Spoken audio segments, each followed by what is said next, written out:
Good evening, Safe Space family, and welcome to tonight's show. We have an encore guest that I'm again excited about, my cousin, Dr. Reginald Parker. For those of you that have never came by Safe Space, it is a place of encouragement, always exchanging ideas, teaching things like how to pray.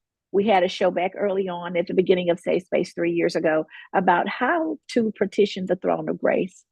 It is a show of information. Tonight, we're going to have my cousin, as I alluded to, he was on last month. If I'm not mistaken, was it the 16th of March? I think so, somewhere around there. Yes. I've And been I had traveling fast. It has.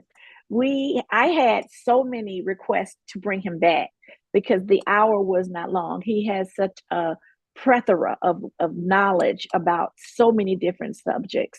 He has been very strategic about his life, about his education, about his career, and he gives all the glory to God, as you will hear tonight. One of the main focus points that he drove home to us when he spoke to us last month was to follow God's plan, not your plan. He even gave an example about landing a job that he really, really, really thought he wanted. And once he received the job, it was a nightmare. But he reflected after receiving it and said, I didn't ask you. This is my plan, not yours. So, because of that, it reminded him to stay focused, to stay connected with our source so that his footsteps could be guided. And when he does that, he doesn't have an issue, which is the same with all of us. So tonight, we're going to pick up on some subject matters that Reginald did not have time to talk about when we were here before. And they're so important because they're things that we need to know in our world today that we're moving into, as well as things that we need to pay attention to now in this political and financial climate that we find ourselves in. Welcome, Reginald, again. Thank you. Great to be here. Just want to say hello to your audience. Um, I'm just glad you had me back and we can continue our conversation. I'm excited about it. And we're just in that day and age where, followers of Christ need to come together and work together. And I think as we work and we talk and we pray, things are going to work out that may right now be uncomfortable in your life, things that you're trying to figure out, like what the heck is going to go on. you know I had a job but I don't now, or I had this issue and I got this, and maybe my health care and that's not going the way I want it. So I think it's really just a good time to know that we all, if we follow the direction of Christ, follow the Lord's promptings, I think we get there. And sometimes it's not a straight road. It's that diagonal crazy thing that you go like, oh geez, like, okay, God, what are you trying to teach me? And And lead me and tell me. yeah, it's like, but I've always found that information helpful. Okay, you sent me over here. Now let me kind of discern what you trying to tell me. There's always a message. It's like, oh, okay, got it now. You want me to do X. And sometimes we get so caught up emotionally that we don't have time to do that. So, hope we And hope, and also that it doesn't go the way we planned, or we have most these little maps. I remember you talking about that when you went into the military, because of making sure that you would cover your education, how you were led by superior officers to deviate and not really go to school, but that you found a way to work all day, excuse me, go to school all day and work all night, that you would switch up, yeah. and they didn't even pay attention that you were getting your education. And what led you to decide to go to law school and get your law degree, and how things began to develop for you more than you even expected when you decided to go with Procter and Gamble up in Carolina, which subsequently led to a job that was more than you could ever have dreamed with Walmart in Bentonville, Arkansas. It was kind of a path that you did not track out for yourself. You followed his directions. Exactly. If somebody said when I was getting out, graduating from high school, what are you going to do? I really didn't know. I just went out there and it kind of immersed myself into some of the things, good, I always say good church person, good Christian, praying. But I think at that time, I wasn't hearing God, the way I probably should have. You're Mm-hmm. young, you're going like, oh, I'm going over here, go over there. But as I started to listen, he goes like, hey, let me show you this. Then things start to happen. You can tell when he's in your life because things really do start to move. You meet people that you go to, you know, think about. I'll share the story. I had it kind of as a side note, but I Pastor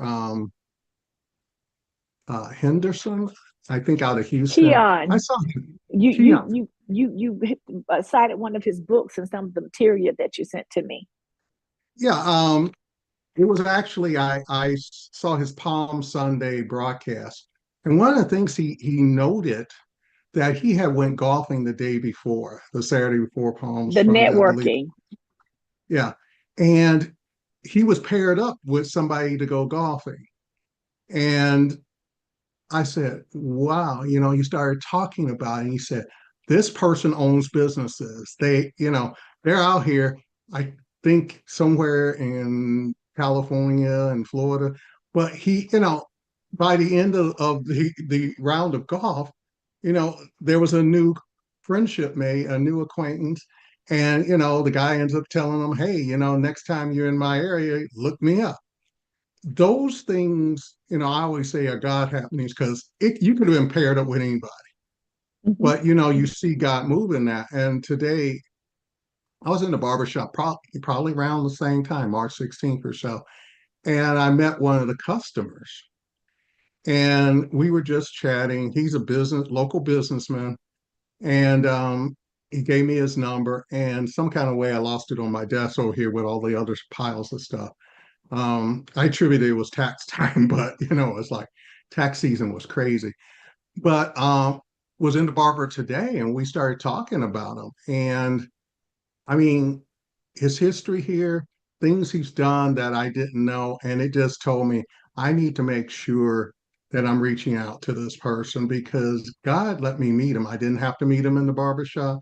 He didn't have to stay there and sit with me. He sat with me and we talked while I was waiting on my turn in the chair. And it's just when I talked to the barber, he was telling me about his amazing background. I went, wow, God had connected me with somebody who I didn't know. And, it kind of circulated again. It was like, you need to go talk to him. So you do meet people and do have these networking opportunities that really totally make a difference. I think in what you do in your life, those things that sometimes you just need to listen to. So obviously it came back up today. So I take it as God's going like, haven't you talked to him yet? Like I'm getting to it. And that's how we go. We've bitten to. I used to be like, Being who you are, you did something for me for this show, and you had the subtitles. You said "Stay in prayer," and one of the things that you touched on with this situation with Keon, and that you said, Pastor Keon Henderson, networking is so crazy. You can literally get rich by meeting the right person. Period. And how this situation with you meeting this gentleman in the barber shop where you are, because do you really know a lot of people outside of Walmart and people that you worked with? no. And here's a guy, I find out today talking to Barbara, we were talking about him, like he's been here 40 years. He knows the top businessmen in the city. And, they're his friends, his acquaintances with his business. And you go like, wow. I mean, and then he goes, and by the way, the mayor of this city that we live in comes in here too. You just go like, wow.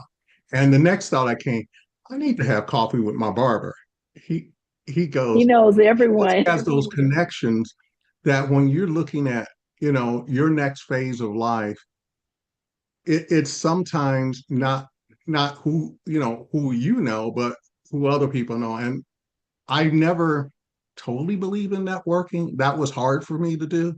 Um, because I just don't walk up people, who are you? And start talking. I'm not that really good at water cooler conversations.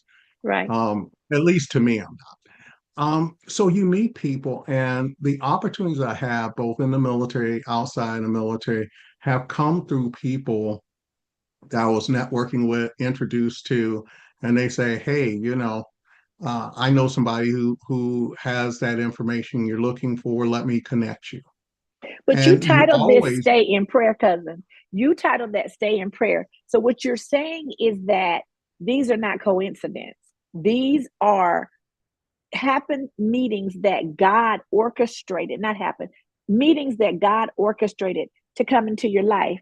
But would you say that you have to take advantage of it by engaging, by being discerning, by not letting it pass you by? Because in a barbershop or even being paired with someone on the golf course, if you are not that person to discern that this is someone, or even just being kind, that you should have a further conversation with, or one thing leads to another, or be likable, where someone would want to talk to you and divulge their personal lives to you. You related all of that under this by just simply stay in prayer. yeah, I mean, he gets out the chair, he walks over to the area I'm in, and we just started talking. I mean, it was almost like I got his life story in the 15 minutes we were talking. But you never know who God puts in your life that can help you to your next level. So when I pray, and I talked last time, I have my meditation in the mornings, I always say, not my will, but thy will be done. But I tell God, this is what I'm thinking. I want to do this, I want to do this, I want to do that. And kind of maybe not at that moment, but at some point, I see it realized. And it's kind of a thing where people go, yeah, I asked for it, but I'm going to go out and control it. I'm going to go out and do this. And sometimes it works, sometimes it doesn't. You can meet people who are not your friend. And I think the other person I noted on that in that area was Joel Joel Osteen. Osteen. On that same day, again, thank God for April YouTube, 13th, because 2025. yeah, you can kind of watch a lot of different pastors and messages. Mhm. Joel normally speaks on hope. That's, like, that's his mantra. That day he talked about fake friends. And I was going like, oh, I must have, yeah, God, you wanted me to hear that, because you also got to guard your heart and who you hang out with. That's Are right. they taking you in the right direction? Hmm. Are they the people, I'm sitting here, I want to hook up with this person, hook up with that person. That might not be the right person. But God brings somebody to you, drop them in your lap, and you go, um, should I say no? And that's what I'm really trying to get to, is that as we go on our journey, have the wisdom and discernment of what God has dropped in your lap, what he's doing, because we want to be, I think human nature is we want to be around the exciting people, the people that seem flashy, the people that are out there, look like they got a great life. And, I don't know, maybe they drive that fancy car, but they got 900 bills to go with it. You're just seeing the outside of the book. God knows the outside and the inside of the book. When I talked to Jerry, he literally, for a business person, just like any worker you meet on the street, you would literally pass him by. That's my husband. And that's 569 what he, Levi's every day, a golf shirt. If it's polo, I bought it.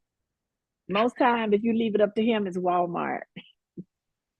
and that's me. I mean, I will wear a polo to a special event and stuff like that. But my comfort is a t-shirt, probably it'll say Air Force on it or military veteran, and a good pair of jeans and some sneakers or something like that. And I'm like happy. I'm good. But you hear some professionals say, well, dress for success, you need to look like this. I finally got in my head, if you don't like how I look, then keep on going. because I'm not here to please you. I'm trying to please me and feel comfortable. I think you and your last guest last week talked about, how you dress and how you feel comfortable. Mhm. And, whatever makes you feel comfortable is the way you should carry yourself. Right. Not, go out there, I'm going to dress for this person or I'm going to dress for that person. But, I've learned over time, I feel comfortable like that. I think it becomes the real me Hmm.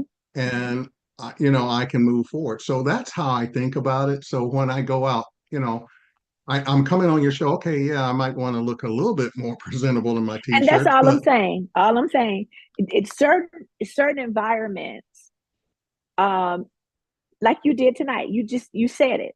You said it. You wanted to be a little more presentable than a t-shirt and some jeans. And he will if he's accompanying me. But for the most part, he will handle really, really nice deals. But he will ask me on those days, give me another shirt. And he'll put on a pair, maybe like Cole Haan shoes, casual shoes, instead mhm, of his Nike sneakers that he has beat from A to Z.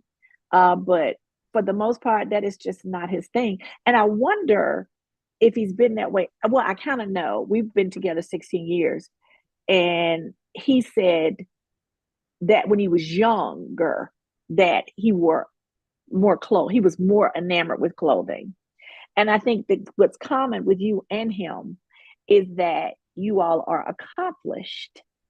So, in most realms that you go into, people are not going to, unless you just outright torn and tattered, they're not going to question what you have on because your accomplishments, if known in that arena, speaks for itself. So whether he's yeah, going to see his attorney or his accountant or the bank or whatever he's going to do, it's the same attire for the most part. yeah. My mother dressed me well. It was Very, like for me, very. and like, come on. Um, but as I went, my dress became military for a while. So Mhm. I was telling somebody last night, if you saw me in my uniform, it looked like I was ironed in. I just felt that way that I really wanted to look good. Um, Especially when I was out recruiting, I was out in the public and public eye, public speaking um, about the Air Force and the opportunities. As I got away from that, probably the more business dress was a polo and khakis, and Mhm. I can do that. But as I kind of went along, it was like, what do I want to wear? Take away all that. What do I enjoy wearing? It came down jeans and a t-shirt, and like, hey, I'm comfortable. I'm me, and it was a gradual process to get there. I just kind of didn't start there. It was, you No, know, you grew up what makes very me well happy. dressed. I saw a picture at grandma's house of the four of you all in the early 70s. You all were coming onto a cruise ship Yeah, and you were taking a picture with the captain. Uncle Udo had on a suit all the way down to the pinky ring. yeah. You I had on a mean, suit. Little Andre had on a suit. And we know Aunt Maple was always extremely well dressed. she Extremely. is. I mean, She was nails, well everything. dressed. It was like, She was you always know, together. The woman had a different fur coat to wear to teach school in that she wore to church. And of course, you all lived in Chicago, so they're a lot more yeah, common there. But she had the most gorgeous set of legs and wore the most beautiful heels all the time. And her weight was always under control. I would say she never was any larger than a size 8, maybe. probably. I mean, She was I, impeccable. I yeah, mean, she I was always never well put saw, together. Always well put yeah, together. never. I Always. mean, even at home, it like, what do you're not relaxed, but she looked good at even in the house. It was She like, did. She okay, did. I, you know, now I She slack did. off pretty good. I haven't got to that. I wear pajamas to the Walmart yet. No, please, please, please. But we got to get to I this was because talking you to and I somebody will about chat. that last night. They've really gotten wild, It's pajamas and bad house shoes, and it's like, what? Okay. anywhere. I mean, anywhere. But we got to get to this. This is so interesting. And this is what we stopped last time. The artificial intelligence piece. I know that you spoke to me about a class or a training that you had um, completed. And you have here skill, the AI literacy, AI, the new Google. And then you introduced something to me that I had never heard of before, the artificial general intelligence, which is called AGI. And there were 3 points that you talked about with the AGI. The definition and the scope of artificial general intelligence, referred to as AGI, referred to as a type of AI that possesses the ability to understand, learn, and apply intelligence across a wide range of tasks, uh, mimicking humans and cognitive abilities. That's one. Now, that's a little frightening to me. I experienced somewhat that at the Sphere in Las Vegas, interacting with those robots. The second thing, the potential impact. AGI has the potential to revolutionize various industries from healthcare to finance by providing unpredictable levels of automation, problem solving, and decision making capability. That's a little eerie to me, too. The third one is ethical and safety concerns. The development of AGI raises significant ethical and safety questions, including concerns about control, alignment with human value, and the potential of unintended consequences of AGI systems becoming too powerful or acting in an unpredictable way.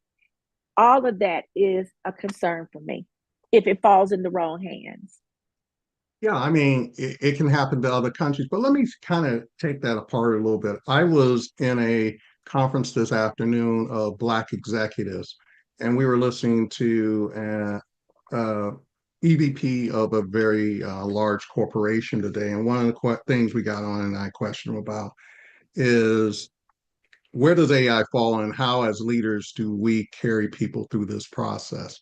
And he broke it down 2 ways. AI for him currently is doing analyses, analyzing things and coming up with solutions. I see AI, you know, very similar, but I always use the example. It used to take me about 5 hours to put together a really good PowerPoint. It takes AI about 15 minutes. I mean, it's this change that we're seeing in the speed and how it works. And I mean, AI is nothing but really a field of computer science where, you know, we're asking computers to perform things that were previously, done by humans. Now, we've seen this before. For those who can remember when there was a switchboard operator and Mommy I'll was one. connect you, now that goes, automatic. I called this morning and I was telling Shelby I went to the doctor and I had to call my insurance company. Before I could talk to a human being, I had to go through like 900 prompts and they're talking to me. So we've seen this. The difference with AI is now the speed. And as this EVP said, if you're an entrepreneur, it's really advantageous that you learn it because if you don't, your competitor might. If your competitor's moving faster than you are, coming up with solutions for their customers, you may be out of business quickly. And you'll be looking like, what happened? And it just gives them an opportunity to move at a faster speed. Mhm. If you're in a business or you're in a company, I look at it like this. It's now a skill set that you need to do your work every day. I don't see it as, right now a job replacement, but I do see it as an aid that allows you to save time and do different processes. Let's say that you had to put together your strategic plan or your tactical plan for your business organization, and the leaders need it, by this Friday. It used to be like, okay, I'm gonna be up from now until whenever. But with AI, and there are those that are out there, ChatGPT, Gemini, Copilot, but corporations have created their own. And so it's now coming into being where if you're not learning it, you're not taking a course or two. Um, I always say Coursera is a great place to take the course. But, it was funny because one of the gentlemen who was in there, typed in the comments like, yeah, I just completed mine and, this what it was. And I'm going, people are slowly catching on, but I will tell you, If I was hiring a person today and they both were tied on skills, both did great interviews, AI is becoming a separator. A person who's AI literate versus a person that's not really is what I would look at. Then you mentioned um, artificial general intelligence or AGI. That's the next step. That's what we're seeing probably 5 to 10 years from now. But what we're watching with that, and as we hear from different scientists, that is really, I'll give you the kind of definition. It's a theoretical right now field of study that AI research attempts to create software with human like intelligence and the ability to self teach. It's not sentient, but it can look at things and learn from that and become smarter and do a lot more things. That is And exactly what the robot said to us in Las Vegas. They have interaction in the sphere. We talked to three of them with humans all day. They had the ability to analyze what we were telling them, of course, to retain it, and they would share it with one another. They had the ability to recognize emotion, to ask appropriate questions. Like one asked a child, "Who is that hiding behind you?" She was 9, her younger brother was 6. And then she went on to ask, well, it went on to ask questions like, "How can I be a good older brother or sister to the new up and coming robots? I see that you are protective of him." Then she looked at another lady that really didn't want to engage her, and she was fashionably dressed, even though she had on some jeans. And she said, "You look very fashionable and you don't want to talk to me." So she could read emotion. The ability of what these robots were able to do was very concerning to me, because they did, as you said here, your definition was artificial general intelligence refers to a type of AI that possesses the ability to understand, learn, and apply intelligence across a wide range of tasks, mimicking human cognitive ability. And that's exactly what I witnessed. yeah, and we're at the other early stages of that. Imagine once that becomes, you know, it grows and it becomes more of a part of our society. And we see it. I mean, robo taxis, right now, I think they're getting ready to move to Austin, and other areas of the country. Whoever They're thought, in hey, you get LA. in the I car. saw them in LA Yeah, you get in the in car and like, February. we'll And cruise around with. nobody's driving. You're sitting in the back seat. Yeah, you're like, okay, don't hit nothing. Um, Exactly. we're s- we're seeing how technology is playing out. So it's one of those things where I think as African Americans that we do challenge ourselves not only to learn but to be at the forefront of it. So I think there was a program on 60 Minutes where they talked a little bit about this. It's just really making sure that our attention, our how we're tuned in is a part of that, because I think it's important for business. I think it's important for if you're with a company that you're watching this envelop. I think it's important for your life and for your kids because you can do a lot. Somebody gave an example. A person was getting their resume ready and they put the information in, and AI reformatted it. And then the person gave it to, his mentor and said, read this. And the guy just kind of dropped the paper and said, this is like off the chain, because it was able to take the information, run it basically across all the data out there, and come up with this magnificent resume. We're seeing it. If you're trying to figure out what your brand is, just go ask ChatGPT, put in all the information that you think, and go from there. And that's why I said it's now the Google of our times, because You if we did. need a piece of information, we go Google it. Now I just go, okay, do we chat GPT? Because it's going to give it to you. It's going to give you probably maybe 2 responses, 3 responses, depending on what you're asking it. As it gets better with that, as it learns to verify its information, we're seeing it. Um, we've seen it do briefs in the legal area, not that successfully, but it'll get better. My doctor today, and it was funny because he was listening to my heart and stuff. And I go, hold up, whoa, can I ask you a medical, non-medical question? He has a digital stethoscope. And I went, like, what is that thing and what does it do? And can it relay to it? He said, yeah, it can actually, relay some data. But it really helps when he has patients that he's having trouble with, um, hearing their heart and so forth. It actually does a mini EKG for him. And Wow. he's able to use that technology to decide, does the patient need a full-blown EKG? It's the first tip of what's happening. And he's getting that information through a digital process. And, I'm seeing how AI is now becoming part of everything. And I think as it keeps growing, we keep getting better. I come from the ethics and safety concern side because that's what I do for a living. And it is going to be a balance. You talked You about know, that. That potential impact falls into what you talked about regarding your stethoscope. You said AGI has the potential to revolutionize various industries, from healthcare to finance, by providing unpredictable levels of automation, problem solving, and decision making capability.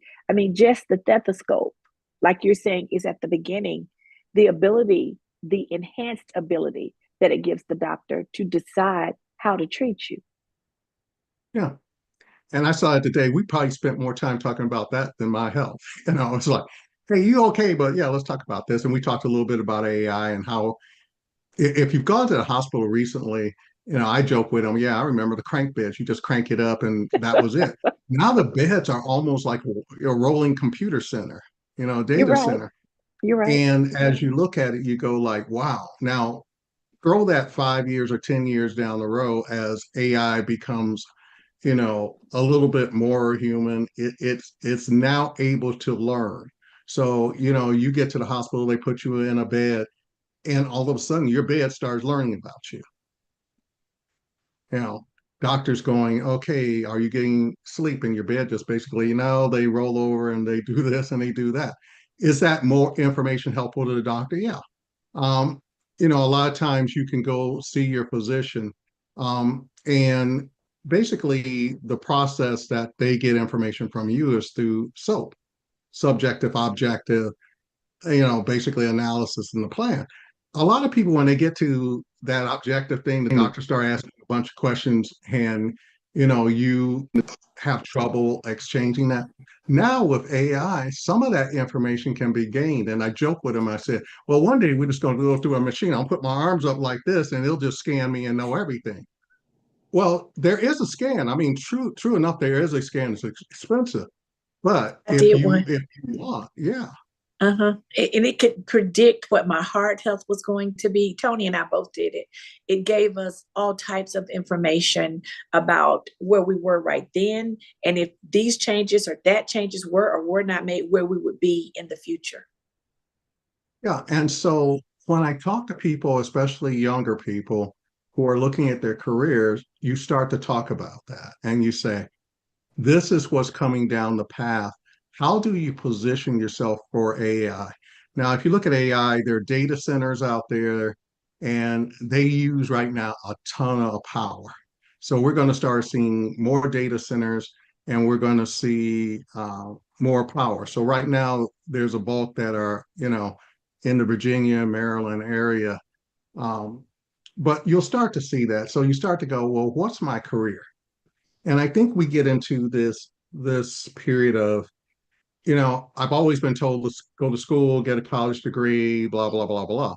But if you look at data centers, Larry Fink, who is the CEO at BlackRock, I Yes, believe, BlackRock. he said, I don't need technicians in there. I need electricians. Right. And I kind of laughed and went, that's a vocation. That's not a degree. So I think as we evolve, we've got to look at our kids coming up and say, how do you position yourself? You You can noted get a that degree. under the job market, you talked about Larry Fink, BlackRock, the need more for more electricians, which is an area that someone that does not want to go to a 4-year institution or pursue that type of education could look at too. This is a very good living. My husband has a friend that's built an empire off of having an electricity company and being an electrician and having employing electricians. And if it's a growing, you did reshoring manufacturing jobs. What are the careers future?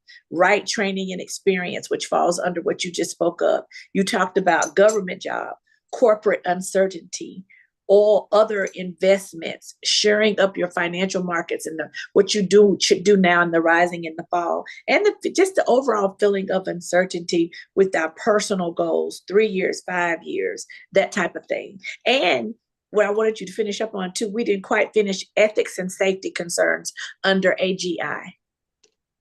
Yeah, I think we just have to understand China is doing the same thing. AGI can be used for good. It can also be used for evil. Um, I don't know about you, but I try to monitor and keep my information that's out there in the internet orbit under control. So actually, I have a Google search set up so that anytime my name's used, I get an alert. Um, you do the same thing, hopefully, with your credit reports and different things. But with AI, I now have, a system now has the ability to learn about me in a way I like never dreamed of. But, if the information got out, I think it's for good. What happens if you have quote unquote the evil empire or bad people? And we see it in the US all the time. Somebody calls you, or I think the recent scam is, hey Shelby, I'm sending you this email. We got a job for you. And you go like, okay. And young people are so quick to click on it. Yeah, let me click on that, see what that job is. And then the next thing they know, the person has all their information, their bank accounts are emptied, and you're trying to figure out, but I just applied to this job. Well, it wasn't a good person. We're already living that, but what happens when you have a computer that can learn and grow and do these other things? You know, that's where I get into, should we have an international, should we look at this from an international position where we're going to say this is the limit, you know, and stop there, or, every country for themselves. I think you see Europe really kind of jumping on this, saying, we need to make sure that there are limits. Um, I don't know where the US policy is. And that's only because I don't know where the Department of Justice is. I mean, Yes, you today or do. maybe yesterday. Well, they want to get rid of the Department of Civil Rights. They want to cut it down. And I'm going like, okay, now I don't know where you're going. Um, Foreign Corruption Practices Act. Well, we're just not going to prosecute companies. And, I'm going like, oh yeah, but 3 years from now, somebody might lose their mind prosecuting. So you kind of got to still be diligent. We don't know when it comes to technology where that's at. And what does that look like? And what do we need to do? And that's where I say you also have to be prayerful about the future and where you are in the future and what you do and what your goals are, because I think God needs to be in all parts of that. He has to.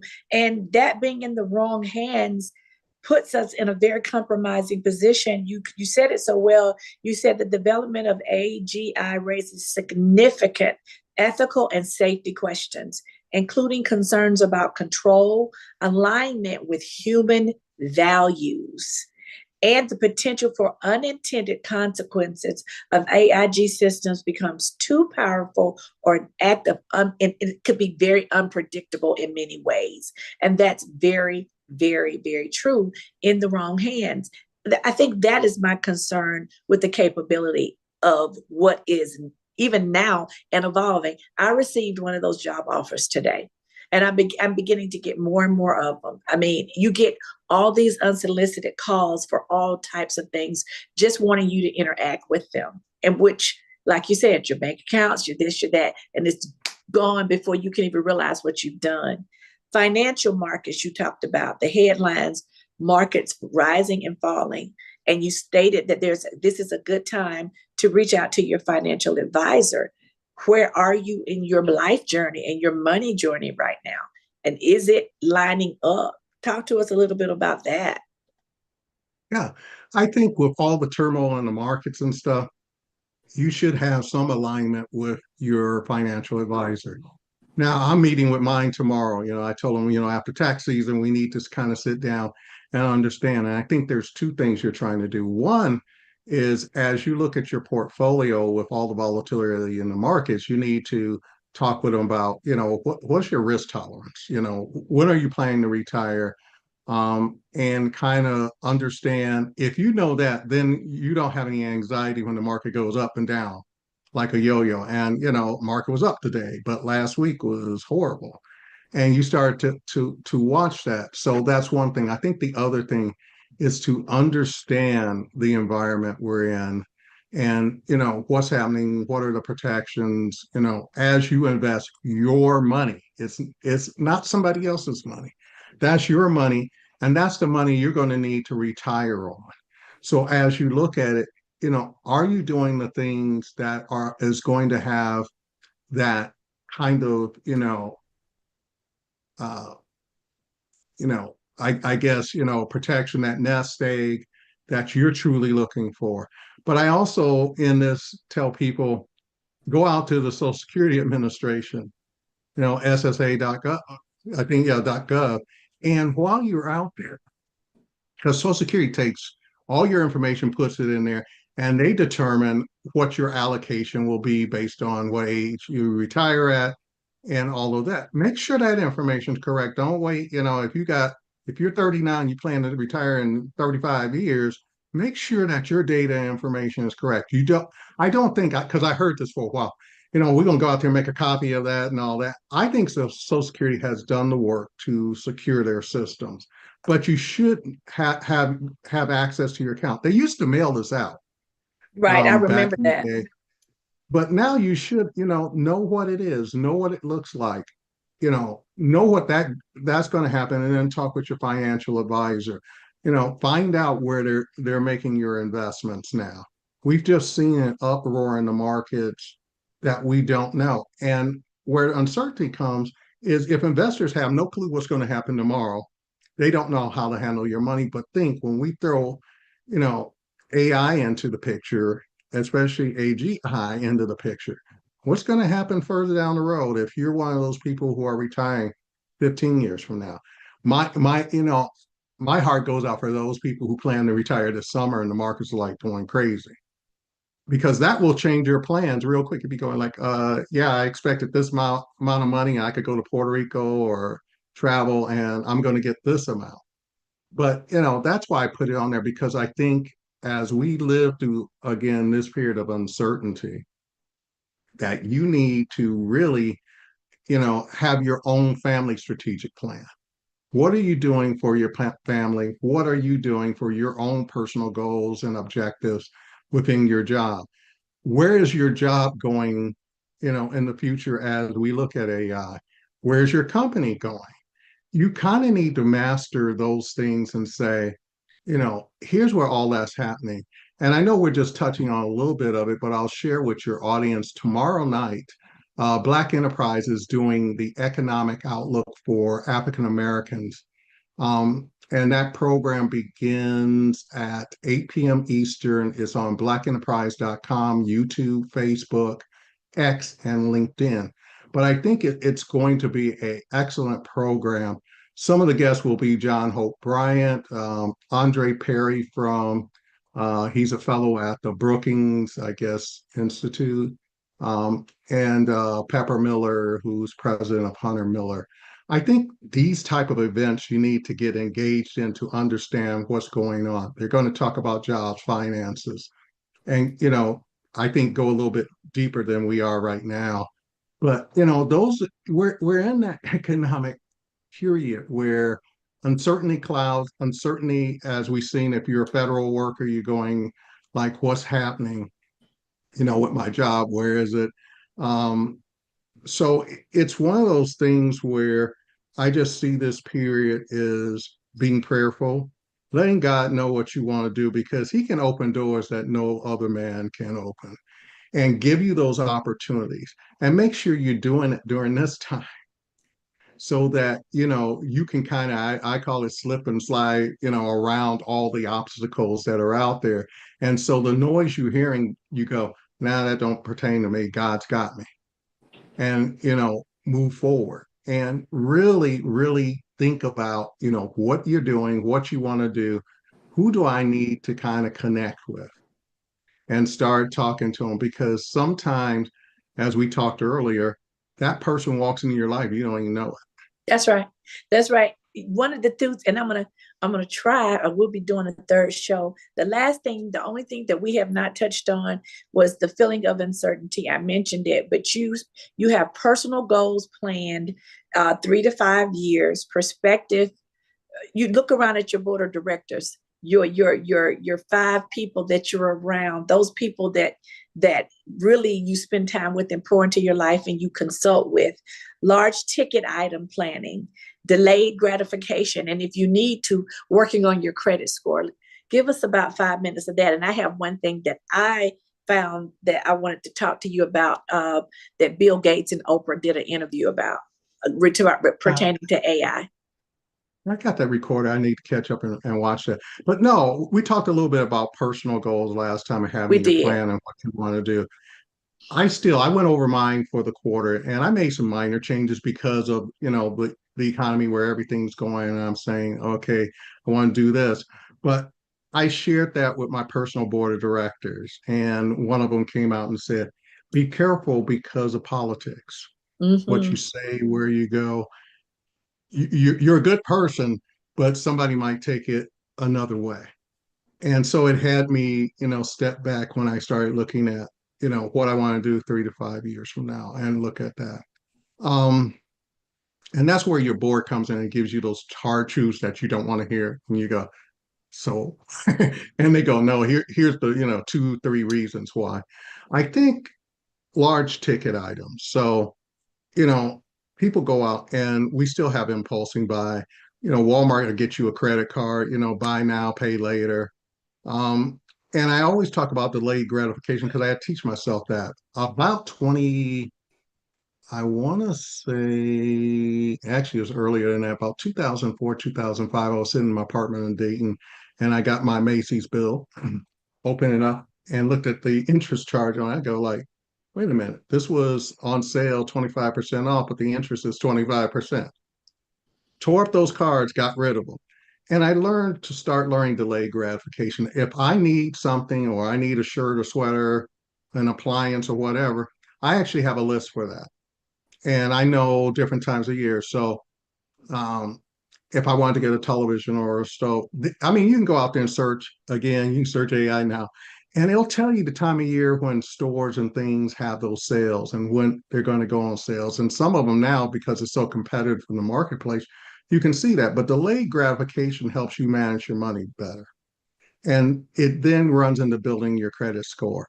When I cut those cards up, my credit score wasn't that perfect. I will say probably for the last 10 years, it's been 800 plus. And, not bragging or anything, but it went to really working towards it, working for it, and saying, I need to do these things to make sure that what I'm doing is the right thing for myself so that you get those advantages. So, I bought a vehicle not too long ago and, 0% interest. Well, what does that work out to actually?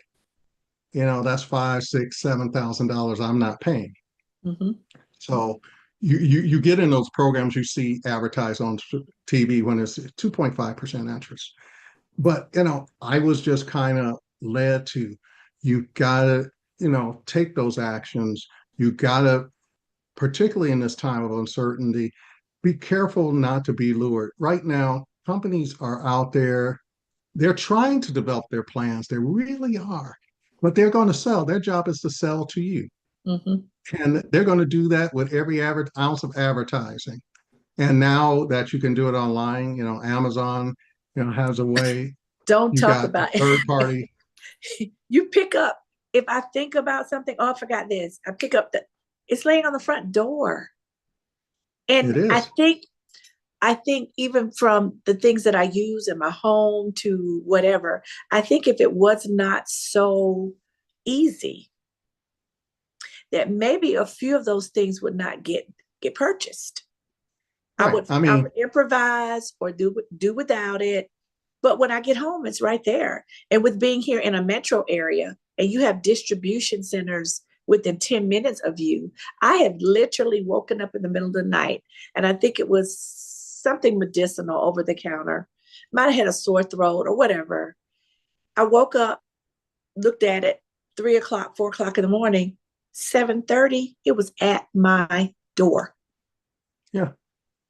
And I that's mean, where that's just that's Tony opened the door to go to work. He's like, here's your package. And when I yeah, looked at the time it had been delivered, it had been out there an hour and a half already. He was leaving maybe 8:30, 9 o'clock. That's too easy. Now, was it convenient because I wasn't feeling well? Did it give me the ability to get the medicine quicker and get it into my body or whatever? Yes. But think about if it wasn't that type of item, if it was something else, it makes it really, really easy. Now, this last 10 or so minutes, I want to talk about, okay.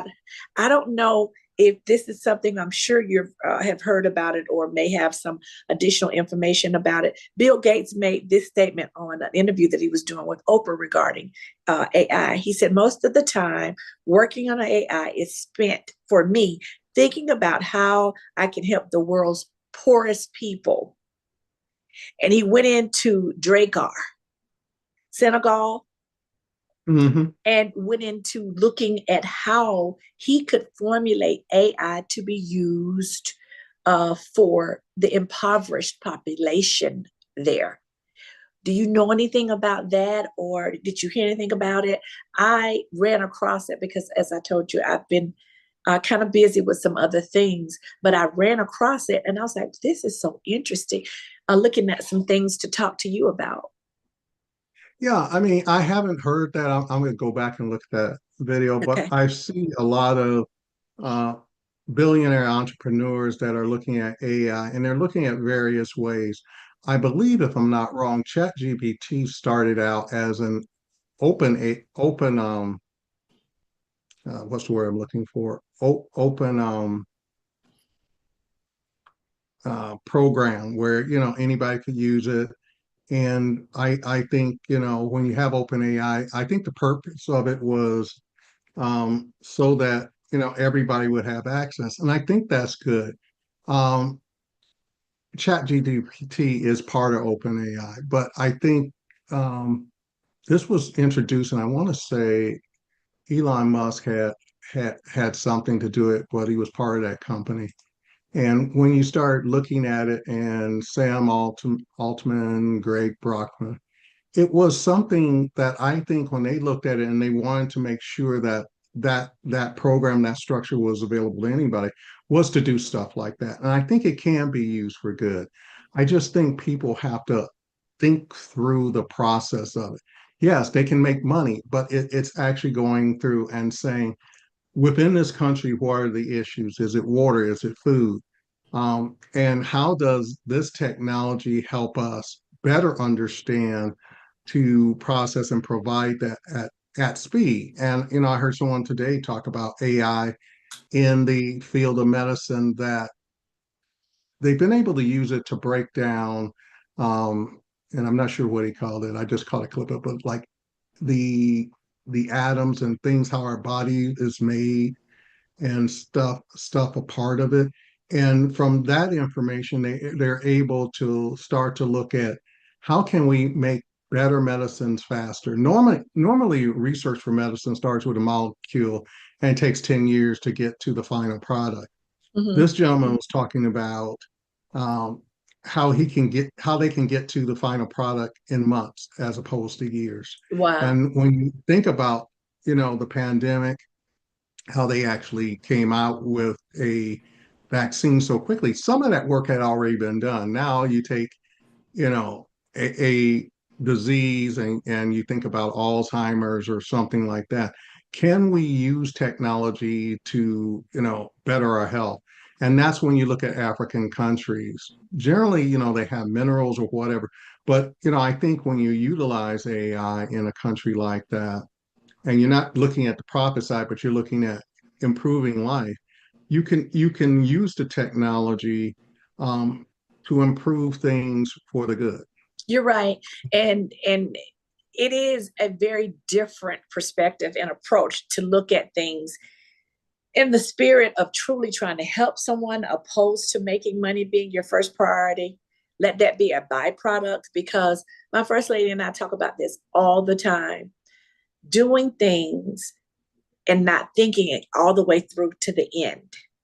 Right. Because if you're not careful, there are things, even if you think it all the right way through to the end, that are unforeseen that you cannot know until you are into the process.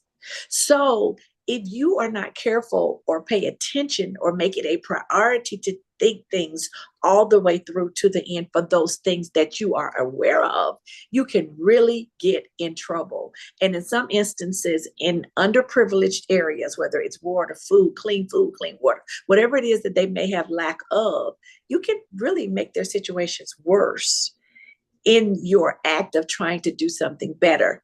If you do not think it all the way through to the end, people start projects all the time. They do all types of things in their excitement and sometimes well wishes.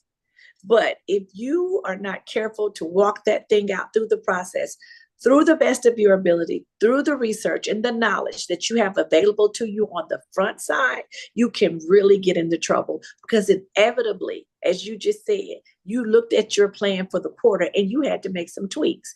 Time, situation, unforeseen circumstances, things that we cannot control will affect what it is that you have planned. But if you have planned thoroughly to the best of your ability with the help of the Lord from the beginning to the end, those things, when they arise, you can make some tweaks and keep the train moving.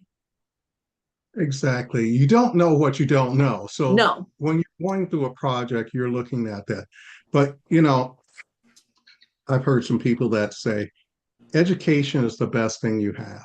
If you continually educate yourself, you continue to look at it, if you continue to energize yourself with learning, you're able to, manage, able to work through that because you haven't stopped. I think as you improve your mind, as you take in all of the stuff that's going on, we look at China and DeepSeek, but what are they really doing with AI? How are they using it for good? I think at some point, and I don't know where that is in this, is that all nations have to come together, because I think with this technology, there is good. It's just you have to look at, you know, we can do good. When you look at Africa, you can stick a lot of countries inside Africa. It's a huge place. Continent. If we can go in there and help them, not only with the basic needs, but looking at, their terrain and land and, you know, maybe they have a mineral that will cure cancer or whatever. But as we look at it, I think if you look at it with an eye to, you know, being, I think let's take capitalism out. Okay, let's get rid of that piece. And not capitalistic, but you're actually looking at to take care of people who really change the world. Elon Musk wants to go to Mars. Okay. Some people want to go to the moon. My thing is We have so we many might want to go problems there. right But here we that we actually need to might want to, rectify. but we might We want have to a go to ton of Mississippi things and here we need to give attention to right here on earth. There are people still hungry. There are people that can't get clean water. There are people that can't get their kids to school. There's so many societal issues that we have here on earth. Why do we need to go to Mars to see what's going on there? Let's get these things together and stop just being okay if you're okay, especially if you're in the top 1 to 3% earners in the world. I think right. with huge gain or huge blessings comes huge responsibility, and I think that from a Christian perspective, and maybe not all people. Well, I don't. Not a maybe. All people don't feel that way, but I don't know. With having so much, how much can you have? That's why you want to go to Mars. Having so much is an invitation of being bored. So try to utilize some of this to get some clean water to people that can't get it, to help them get there. I've been on vacation and literally seen people, they would take us out for excursions, for recreational excursions. So you come out of the resort areas, quote unquote, and you literally see people living in housing that does not have doors. They're little flimsy curtains that divide the outside from the inside, and the floor is dirt. Yeah. It's There's so much that amazing needs to to be me. done, even here in the US. I mean, you just got to travel the, southern parts Yes. of Texas, and parts of Mississippi. There's a Georgia. lot to be done. It's some things in South Georgia, or like you said, Mississippi, and even the Midwest or out in the Northeast, that the way people live would still surprise us. And so some of this needs to be addressed. I'm going to say this. One of the things that I know the Biden administration did is had briefings and basically education taught to him about how to make decisions regarding AI for the betterment and the safety and the ethics of what you talked about, of the possibilities of how it could be used. So he would be able to make decisions based on being educated about how to legislate and use his executive power, and to encourage our legislative branch of what to do, as well as the judicial branch, of how to manage this unknown, very potentially powerful tool that we have and that is constantly evolving. I thought that was great. I haven't heard much about it recently, but it is something we all need to learn about. And as you talked about the uncertainty, the financial parts of our lives, our plans 3 to 5 years out, learning about AI and AGI. I never knew it was called that, but the three areas that you covered were very much so informative to me. And I want to learn more about that from you. And I want to do more research for myself. So, because so much of what you spoke about, I've witnessed or heard bits and pieces here, or had concerns about. I didn't know totally what I was concerned about, but I knew that there was a potential there that we all need to learn about and be possibly concerned about. I saw a robot with the king of Bahrain in Dubai at a convention, and he got rid of his entire security detail. This robot had the ability, I don't remember all of it, Reginald, but the thing was walking behind him. I don't know how tall he was, but he was an average man. He looked like a little kid in front of this huge piece of machinery that had just a Right. little cloth on covering his front and his back. The rest of him looked very much like a robot, but he had weaponry, all types of guns inside of his body. He had medication. He knew how to perform the chest compressions of CPR. He had 360-degree vision, infrared vision. He had so many things as far as his abilities, until it frightened me to watch him walk behind the king. Because my first thought is, this is a Yeah. piece of And we just got to machinery. keep learning. I'm saying, but I'm thinking this is a piece of machinery that has this type of capability with all of those people. They were in like a convention hall. If this thing had been programmed by someone that did not have good intention, or if it malfunctioned, it would have been very hard to stop this thing. And I think that's where we are. We're in that discussion. What does this look like? How how far do we go? And I think even the people who are out there doing the research, putting this together, are asking those questions. They're asking the right questions. I haven't even heard anything out of this current administration about how they want to manage that. I think, once they get rid of the other stuff, they need to look at, okay, here's how we manage that.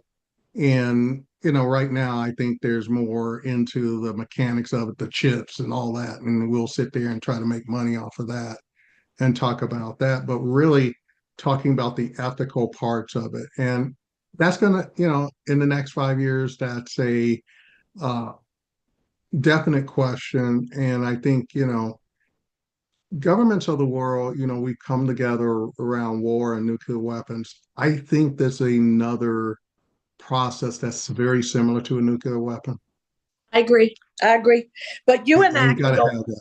you and I can go on and on and on like we always do when we get together Yeah. or we're on the phone. But I want to say to you tonight, I want to extend my heartfelt thanks for you taking out time twice within a month of your busy schedule to bless my Safe Space audience and to bless me. Thank you so very much, my dear cousin. Words cannot express how much I thank you for doing this. I have had a wonderful time with you both times. So if you just feel like you're bored and you want to come back to Safe Space to talk about something else, just let me know. Or if we get on the phone and start one of our conversations and I feel I get that nudging from the Holy Spirit, that's something that God wants the world to know, we'll just have to do it again. So With love. anyone that wants to contact Reginald, he has a thriving consultant business. Please reach out to me and I'll be more than happy to put you in contact with him unless you want to share your information. No, right now, why don't they go through you and then we can work that out as Okay. I continue to build in that area. Okay. Well, you can reach him through my website, which is safespacewithshelby.com. You can reach him through my social media platforms, which are YouTube, Instagram, and Facebook, Safe Space with Shelby Arrington. His brother Andre constantly bugged me about doing this because I always forget. Like and share this information through this program. Please, it is live on Facebook as well as YouTube tonight. And please, if you're watching on Facebook, go to my YouTube page and subscribe and like and share this show. It is important that we get it out to as many people as possible, especially people that look like myself and Reginald. Sometimes we are at a deficit of certain types of information and education when it pertains to these types of things, finances, goals, definitely AI, because I have to grow in that area as well. I thank you again for coming. No problem. Again, My pleasure. you guys can reach him through me. And we'll be back in 2 weeks with Linda J. White and myself with a very important topic. So make plans to join us the second Tuesday in May. And we look forward to seeing you. Thank you all for listening. This is Shelby with Safe Space, and you all have a wonderful evening. Good night, Thank you. Reginald. Good night.